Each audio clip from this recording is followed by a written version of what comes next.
monsieur, bienvenue dans votre magazine Écran Vert. 42 ans après, nous reparlons de la découverte étiologique avec l'espèce de Clarias. Vous en saurez un peu plus avec notre invité qui est donc le professeur Raoul Moussembula qui a été immortalisé à travers cette recherche. Monsieur Raoul, bienvenue dans notre magazine Écran Vert. La toute première question, nous parlons de la découverte des Clarias 42 ans après. Qu'est-ce que ça vous fait tout de suite? C'est juste que nous, il y a 42 ans, on avait pu décrire une espèce de Clarias, une nouvelle espèce de Clarias. Il y a beaucoup de poissons, mais pour les Clarias, il y a 42 ans encore, et que voilà, on avait réussi à décrire une espèce qui vivait parmi nous, avec nous, pas trop loin d'ici. Donc, c'est ce qu'on appelle découverte. Mais alors, vous parlez de la découverte, on sait que c'est une espèce certainement qui avait un habitat connu par les riverains et certainement qui servait d'aliment. Mais le mot découverte a sa place dans ces genres de réflexions? Oui, exactement, parce que scientifiquement, on parle de la découverte lorsqu'il y a une nouvelle description. C'est-à-dire l'espèce, comme vous le dites, habitait quelque part. Sans que les scientifiques, j'insiste, sans que les scientifiques n'aient décrit pour savoir que non, telle espèce vit dans telle région. Les communautés locales, nous travaillons avec eux, mais souvent ils font beaucoup de confusion. Ils appellent, c'est-à-dire ils confondent souvent le genre et l'espèce. Les travaux récents dans ce domaine montrent vraiment la confusion. Donc, quand on parle de la découverte, c'est juste parce que c'est une espèce qui était inconnue du monde scientifique. Et avec sa description scientifique, c'est comme si c'était une découverte parce que maintenant c'est connu et c'est nommé. Le vrai problème c'est la nomination, c'est-à-dire la nomenclature.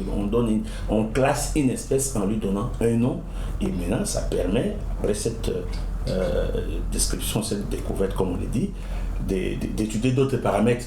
Par exemple, la population.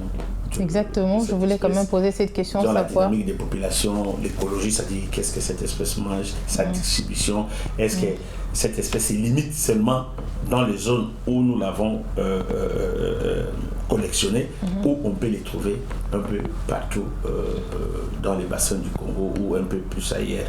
Voilà un peu l'importance. Oui, mais c'est quoi ces vraies caractéristiques? Voilà, il y a beaucoup de termes scientifiques et je ne voulais pas tellement embrouiller nos auditeurs, on dit nos téléspectateurs, c'est ça. Donc, la simple et la plus grande caractéristique est que les barbillons maxillaires, vous voyez le barbillon maxillaire du Clarias moussembulae est plus long que la moitié de la longueur standard. Qu'est-ce qu'on appelle la longueur standard? C'est la longueur du niveau de la tête jusqu'au niveau de la queue. Et quand vous prenez la longueur du poisson et vous prenez la longueur du barbillon maxillaire, vous voyez que les barbillons maxillaires dépassent. Ça va jusqu'à 65% la taille de la longueur totale. C'est exceptionnel. Les autres poissons, les barbillons sont très courts, parfois les 1/10 de la longueur standard, les 1/8. Mais chez Clarias moussembulae, là, la taille de la longueur des barbillons est assez remarquable. Et les spécimens qui vous a servi de recherche, vous l'avez pris où? Et s'il y a moyen de nous décrire en quelques lignes son habitat, à quoi ça renvoie? Oui, nous sommes dans ce qu'on appelle les eaux humiques, c'est-à-dire les eaux basiques, où il y a beaucoup de déchets de feuilles mortes dans les rivières limitrophes du parc national de la Salonga. Principalement, il y a une petite rivière qui pénètre les parcs, qu'on appelle les Yenge, mais il y a d'autres qui sont des rivières limitrophes. Il y a Momboyo, ou qu'on appelle aussi Milaka, et la rivière Salonga. C'est dans ce coin-là qu'on a pu collectionner les 6 spécimens de cette espèce qui sera découverte plus tard. En dehors de la province de l'Équateur, parce que vous avez plus parlé de la Salonga, ses environs et tout ça, il y a possibilité de le retrouver ailleurs? Exactement, parce que nous sommes dans la région ichthyogéographique du Congo, où l'écosystème est pratiquement le même, c'est-à-dire plein de zones humiques, et que Bon, il suffit d'augmenter le nombre d'échantillonnages, ça demande de moyens. Au Congo, personnellement, nous n'avons pas, il faut être honnête, parce que ces recherches, je les ai faites grâce au financement du gouvernement américain. Pas que nous n'avons pas, peut-être qu'il n'y a pas assez d'investissement dans la recherche. En tout cas, je ne sais pas dire le contraire, mais de toute façon, si nous sommes arrivés à ce niveau, c'est juste parce que le gouvernement américain a mis de l'argent dans la poche. C'est-à-dire, plus on augmente des recherches, plus on fait des enquêtes étiologiques, plus il y a la chance de découvrir. Nous ne disons pas que ça s'arrête là-bas, on ne croit pas. Je pense que dans les autres rivières, vous voyez, ce sont des eaux, les eaux peut-être que la dimension pourrait être aussi même plus importante. Plus importante, oui, c'est ça. Mais il faut les faire, il faut avoir de moyens. Mais ces découvertes, vous avez pris, ces recherches, d'abord, vous en prenez plus ou moins combien de temps? Il y a beaucoup de temps. Parce que les recherches en biologie, en étiologie, normalement, prennent beaucoup de temps. C'est-à-dire, on commence d'abord par le fait qu'on doit aller sur le terrain, faire des échantillonnages, ramener les échantillons qu'on a fixés au formol au laboratoire. Moi, par exemple, je les amène au musée américain de l'histoire naturelle. Il fallait avoir les visas. Mais avec ça, avec la recherche, il n'y avait pas de souci de visa. C'est-à-dire, c'était pratiquement automatique. Et quand j'arrive au musée, nous devons commencer les identifications. Et quand nous avions commencé les identifications, ces spécimens, nous l'avions nommé Clarias sp. Ça signifie Clarias dont le nom de l'espèce n'était pas bien connu. On n'était pas trop sûr. Parce qu'auparavant, on croyait qu'il était le libongo, c'est-à-dire qu'il était angolais, ou il était le butupogon. Mais après, on a trouvé que non, la taille, la longueur de ces babillons posait problème. Et on a laissé ça là-bas, parce qu'il y avait des tissus qu'on avait prélevés sur les spécimens. Alors, on devait aussi passer par des analyses moléculaires. Mais à ce niveau-là, j'ai été retiré de l'équipe. Pourquoi? Mais je serais surpris après parce que scientifiquement, si une équipe scientifique se prépare d'être honorée par rapport à la recherche que tu fais dans un domaine, on vous élimine. Vous ne pouvez pas être honoré au même moment où vous êtes co-auteur. Vous ne pouvez pas être co-auteur d'une espèce qu'on vous donne le nom. Ça n'a pas de sens. C'est pas scientifique, quoi. C'est comme ça que j'ai été retiré. Et quand on a immortalisé votre trouvaille ou encore votre recherche, qu'est-ce que ça vous a fait tout de suite? Bon, pour moi, c'était une joie de reconnaissance. Vous savez, quand on parle de la Salonga, vous savez Salonga, mais il faut aller à la Salonga, il faut vivre à la Salonga. Il y a des gens qui ne peuvent pas vivre 10 minutes à la Salonga parce qu'il y avait des insectes de toute nature, et il y avait des soleils très, très, très, très durs, mais il y avait aussi des nuits assez inquiétantes. On restait à côté des animaux inhabituels, mais moi, c'est pour moi la reconnaissance d'un travail assidu et que je suis encore en train de faire dans ce domaine-là. Donc, ça me fait la joie. Écoute, c'est tout ce qu'un scientifique, comme un biologiste veut voir dans sa vie, c'est avoir le nom d'une espèce dans les domaines de sa spécialité, être décrit en son nom. Moi, ça me fait une joie, quoi. Place à l'éco-découverte. Éco-découverte. Inculquer aux plus petits les notions de l'écologie, notamment en ce qui concerne la lutte contre le changement climatique. Après plusieurs séances en laboratoire, en l'instar de celles liées à l'écologie végétale, les écoliers du programme Science and Kids étaient sur le terrain pour apporter à la terre des semences afin de mettre l'homme en symbiose avec la nature. Visiblement, ces écoliers ont la main verte. Au parc de la vallée de l'Incélé, ils ont réinséré 300 plantules de moringa, du bois noir et des flamboyants nains initialement plantés au laboratoire de biologie, toujours dans le cadre de ce programme. Nous nous sommes aussi rendus compte de l'importance des arbres. Les arbres nous aident parce que les arbres nous nourrissent, nous donnent de l'oxygène et nous donnent aussi de l'air frais. Et il y a aussi certains arbres ou plantes qui nous soignent de beaucoup de maladies. C'est pour lutter contre le changement climatique, nous donner des fruits. Du défrichage de la terre à la plantation, en passant par la trouaison, les étapes de la plantation ont été respectées. Nous devons planter les arbres parce que les arbres ont plusieurs avantages. dans notre vie quotidienne. Nous encourageons la Fondation parce qu'il contribue à la lutte contre le changement climatique. Fier d'inculquer et de transmettre à ses écoliers les bonnes pratiques, notamment la culture de reboisement et de restauration de notre environnement, Clarisse Falanga appelle les citoyens du monde à poser des actes pour le bien des générations futures en luttant contre le réchauffement climatique. Il nous a été d'un grand apport, mais aussi d'un grand soutien, voire d'une grande contribution à pouvoir mettre des plans en sémence au laboratoire, qu'on fait à la séance de l'écologie végétale, et ces plants ont poussé. Le moringa, au vu de ses vertus médicinales, au vu de ses vertus d'épuration, au vu de ses vertus nutritionnelles, c'est une plante qui a une grande valeur dans notre quotidien. Le bois noir a un très grand impact dans la sculpture, dans l'immobilier, mais aussi dans l'économie. Et le flamboyant naisse est parmi les très belles plantes ornementales, sans citer plusieurs autres que nous connaissons. Le programme Science and Kids se poursuit et cette séance était une occasion de sensibiliser et d'appeler la population à prendre conscience de l'importance de l'écologie verte à travers le reboisement.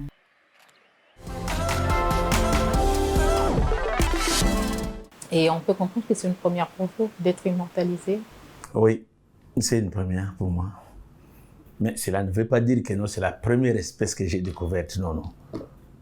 Je crois qu'on en parle cette fois-ci plus, juste parce qu'on m'a nominé, mais sinon, j'ai eu à déjà découvrir plus d'une espèce dans le passé, premièrement en 2012.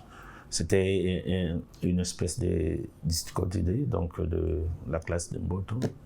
Et puis récemment, un Barbus que nous avons appelé un Barbus validis. Donc, mais écoute, cette fois-ci, je crois que c'est parce qu'on m'a nominé et c'est intéressant. Et si par exemple on immortalisait votre découverte par les lieux de ces découvertes, qu'est-ce que ça vous ferait?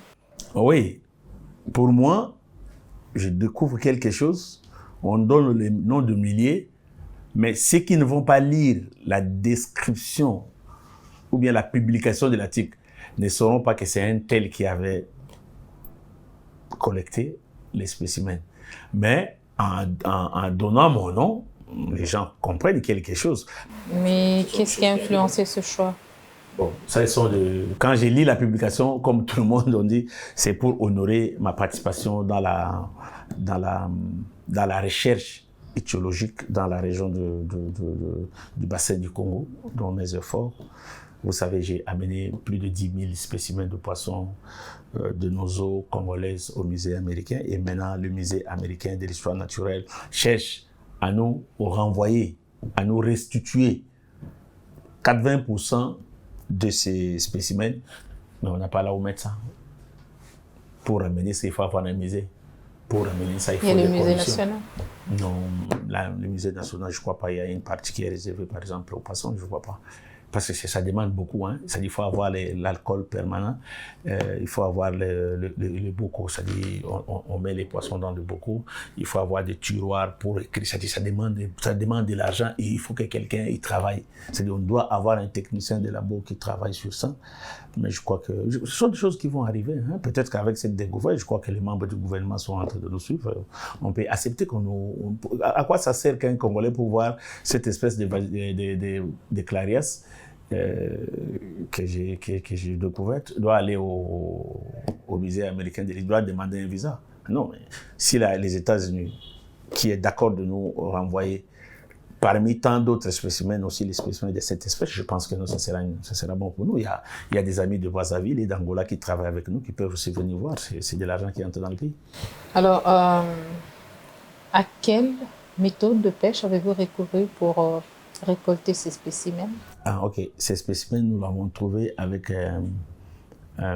ce que nous appelons l'utilisation de la rotenone. En fait, la rotenone est un produit ichthyotoxique, autorisé pour la recherche, n'est-ce pas, qui asphyxie le poisson au niveau de branchies pendant quelques minutes et après, les poissons vont retrouver les respirations normales. C'est une méthode que nous utilisons lorsque nous sommes dans des milieux hostiles, c'est-à-dire où on peut utiliser aucune technique de pêche. Donc ça, on utilise. C'est avec la rotenone qu'on a utilisé. Mais naturellement, dans certains milieux, dans la zone, on capture ça avec le filet, avec les filets dormants, on capture ça avec la pêche, même avec les nasses. Hein, surtout lors de la rentrée des eaux, on utilise les nasses pour ça. Et c'est aussi une espèce très prisée par les communautés? Oui, mais parce que c'est juste une espèce qui est proche, comme je l'ai dit, de Clarias angolensis et Butupogon, c'est-à-dire c'est juste proche de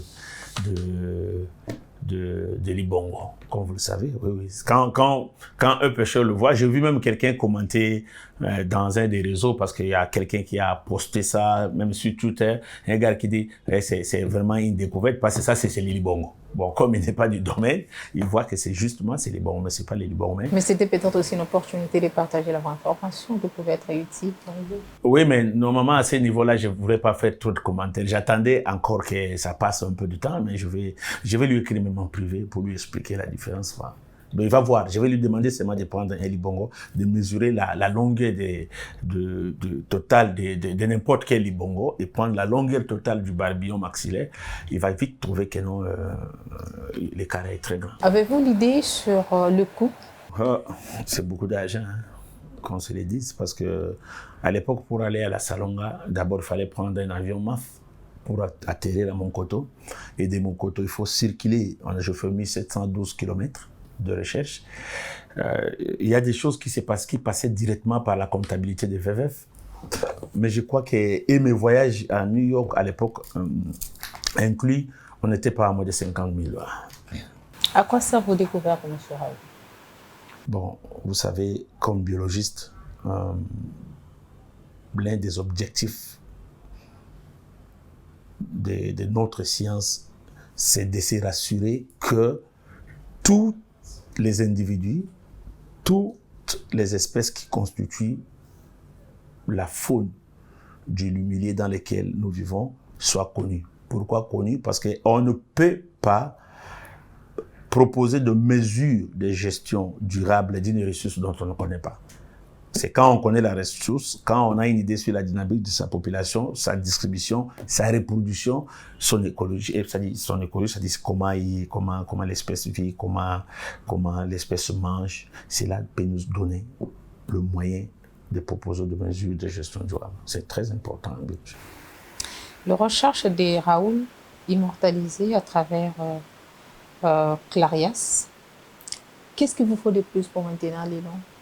Oui, mais c'est comme je le disais aux amis tantôt, je continuerai mes enseignements. J'ai beaucoup de jeunes gens qui aiment aussi travailler sur le poisson. Je continue les recherches, je reviens juste de terrain. Maintenant, j'étudie les poissons. J'ai pris au niveau de la Salonga. Maintenant, je suis rentré chez moi dans l'amphibie où j'ai fait la première publication. Actuellement, je suis encore en train de suivre des spécimens que j'ai trouvés l'été passé. Je reviens de cet été, disons, pour chercher encore plus de spécimens que j'ai trouvés. Je crois que dans les jours à venir, il y aura encore une autre espèce. Peut-être qu'elle ne fera pas autant de bruit parce qu'on ne pourra pas donner mon nom 2 fois du poisson, quoi. Place à l'éco-créativité, chers téléspectateurs. Éco-créativité. La 6e séance du programme Science and Kids de la Fondation Famille STEM, axée sur les technologies, a une nouvelle fois emmené les écoliers dans un monde de découverte, d'apprentissage et d'orientation. À la faculté d'ingénierie de l'Université Loyola du Congo, les écoliers étaient les bienvenus pour comprendre l'intelligence artificielle ou encore la technologie du découpe laser. Dans ce campus, ces ingénieurs en herbe ont été initiés à la conception et la programmation d'un robot détecteur d'obstacles. Ils ont également, à l'aide d'une imprimante 3D, imprimé leur nom sur du bois découpé avec du laser et ensuite réalisé des boîtes personnalisées. Encadrer, transmettre à la jeune génération des notions de la robotique, une belle expérience pour les ingénieurs de la faculté ULC ICAM. La première, c'était la réalisation de boîtes. Donc on a fait des boîtes qu'on avait déjà préparées, mais donc les enfants ont réalisé le couvercle qu'ils ont pu graver avec leur nom. Et la deuxième activité, c'était la réalisation d'un robot qu'on appelle le robot auto, un petit robot qui marche. Donc ils devaient essayer de monter le robot, monter les éléments, monter les composants et voilà, essayer de le faire marcher à la fin. Ils ont pu monter chaque compartiment du robot, ils ont pu associer. Et à la fin, pour la partie software, nous avons pu mettre le programme dans le robot pour qu'il puisse bouger. C'est toujours riche de pouvoir partager aussi sa connaissance envers les plus petits et de toujours leur donner ces goûts-là d'appréhender certains autres domaines et qu'ils aient au moins une idée de ce que c'est l'ingénierie, de ce que c'est la robotique, de ce que l'on peut faire vraiment dans la vie. L'histoire nous révèle et nous démontre que les filières des sciences, technologies, engineering et maths sont le moteur de développement de toute nation, et ça, de par le monde.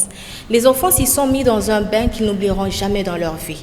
Et c'est à nous aussi un appel, une révélation, mais aussi une interpellation à pouvoir travailler, à former la relève, à pouvoir travailler, à implémenter cette culture des sciences, technologies, engineering et maths, mais aussi à pérenniser cette culture.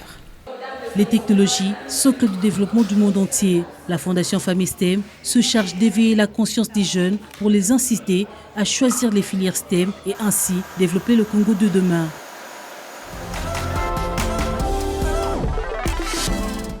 Qui vous inspire le plus dans ce domaine, M. Raoult?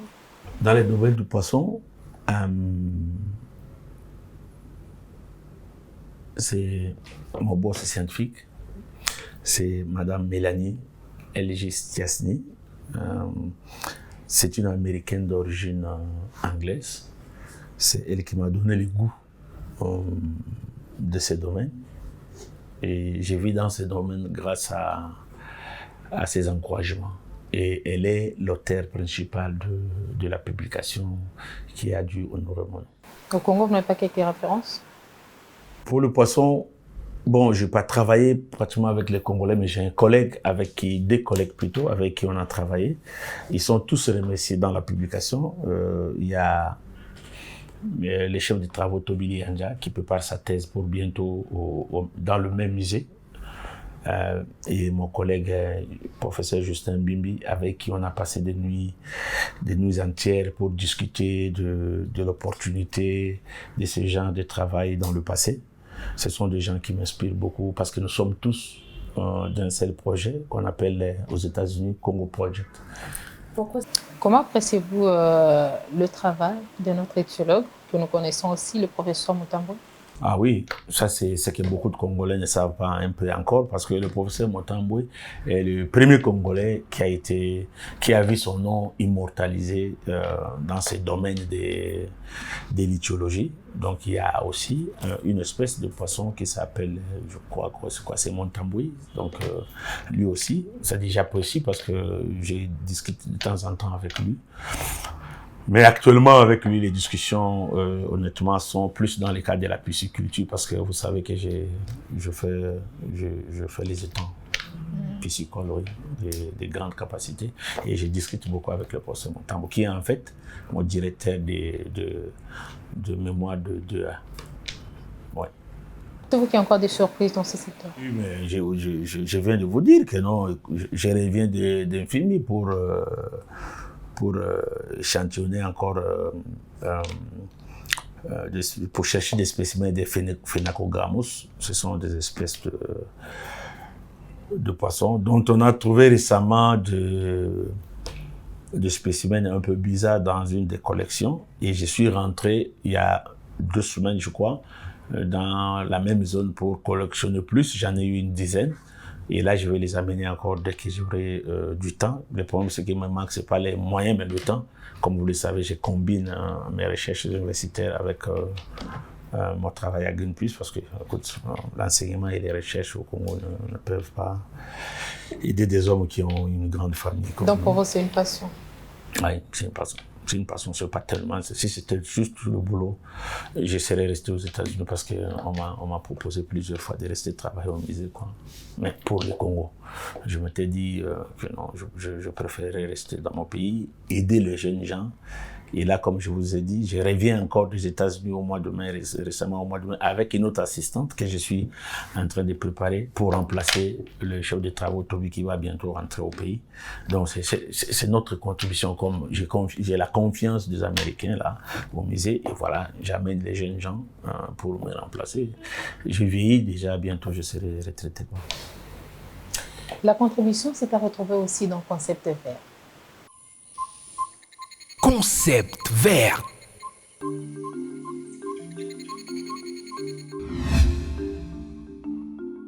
Pourquoi la RDC est un pays solution? Son atout principal reste sa capacité d'absorption de carbone, 1,2 milliard de tonnes de dioxyde de carbone par an, plus importante que celle de la forêt amazonienne. Cette forêt, contrairement à ce que se dit beaucoup, n'est pas le deuxième poumon de la planète, mais le premier poumon de la planète.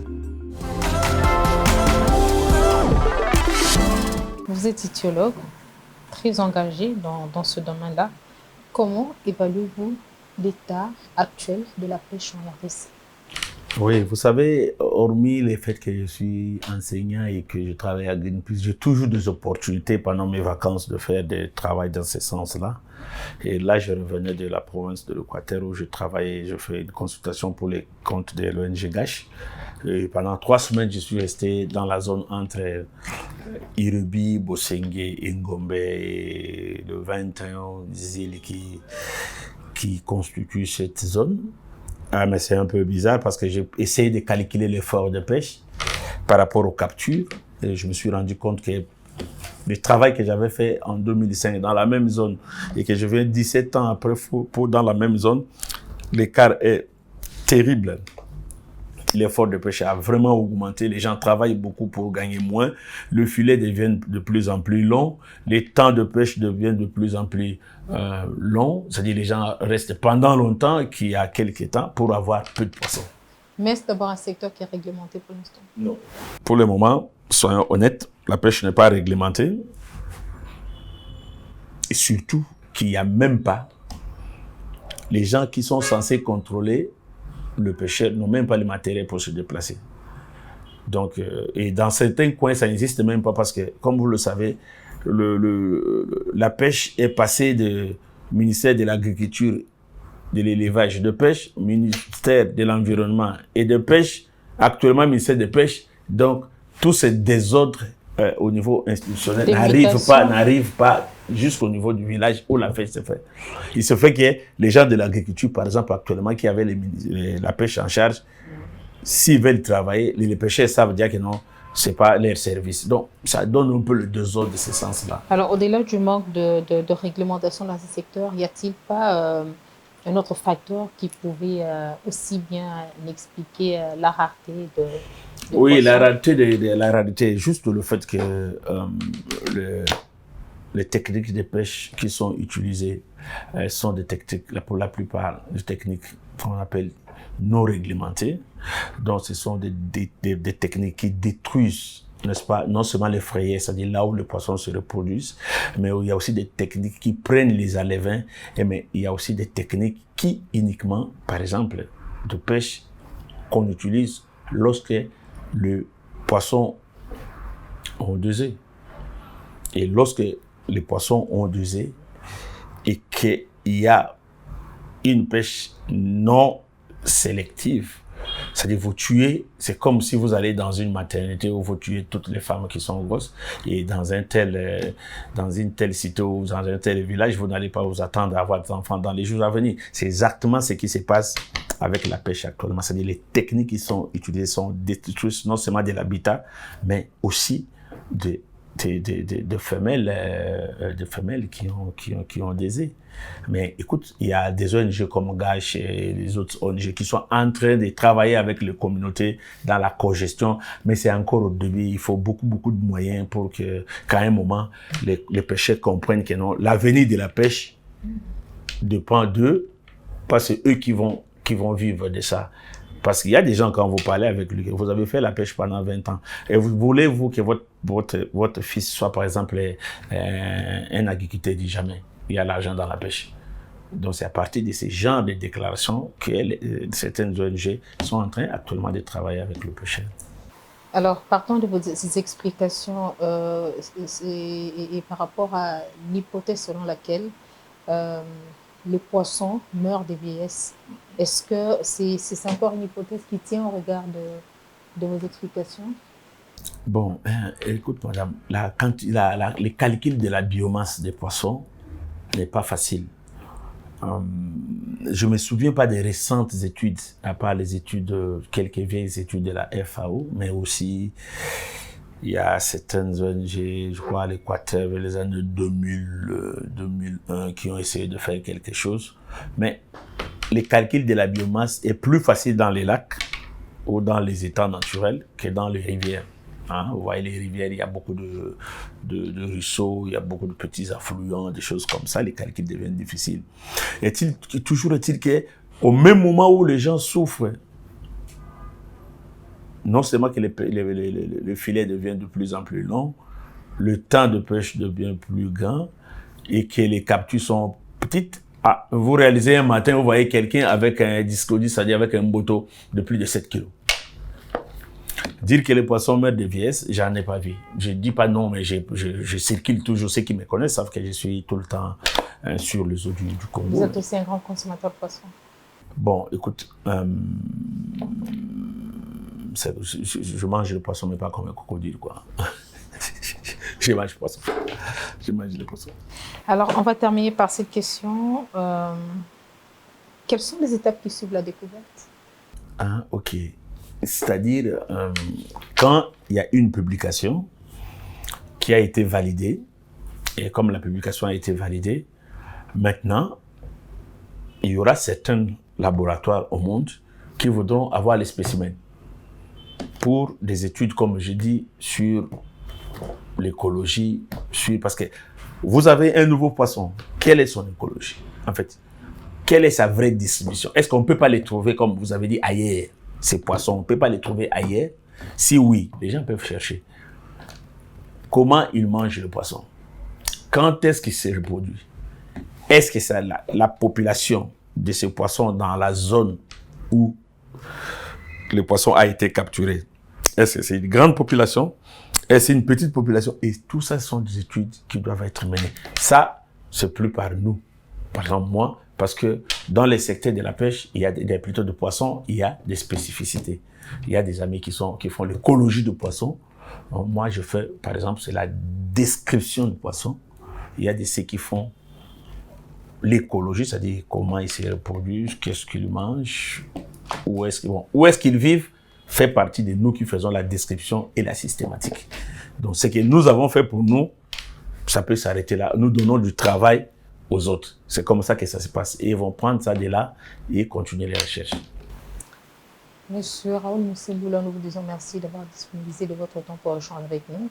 Il est vrai que vous êtes coordonnateur à Greenpeace, mais nous avons reçu dans notre magazine en tant que chercheur et professeur des universités et éthiologue. Merci. Mon idée pour la planète.